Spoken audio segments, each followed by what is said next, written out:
markayna soo wajahaan xaalado adag iyo markay arrimuhu u muuqdaan kuwa gabi ahaanba ka baxay gacanteena waa inaynu durbadiiba xasuusanaa inaanay jirin wax ka baxsan xukunka Alle gaar ahaan markay xaaladuhu inoola muuqdaan inaanay jirin meel aan uga baxsano dhab ahaantii xitaa kuma fikiri karno xaaladaasi inay jiraan wax ina garab istaagaya balse ogsoonow markaasi waa markuu Allah kugu gargaarayo haddii aad taladaada u dhiibatid mararka qaar waxaynu ka rajo dhignaa waxyaabo aan ku haminaynay muddo fog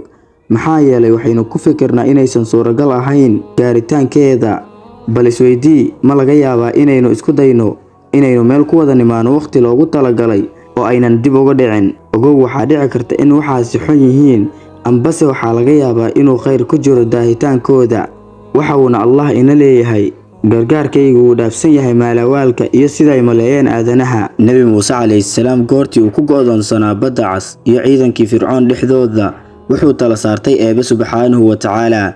sidoo kale Nabi Zakariya calayhi salaam marka uu ku ducaysanayay ilmo inkastoo isaga iyo xaaskiisa ay ahaayeen kuwa da' ah haddana waxa uu xaqiiqsaday inuu Allah la jirkiisa yahay ma ahayn dad doorsoon oo kaliya ee waxay ahaayeen dad aqli badan oo maskax furan ogow markasta oo ay qofka maskaxdiisu furan tahay waa markasta uu tala saarto Eebbe subxaanahu wa ta'aala wana gaari doonaa guusha labada daarood biidnillaah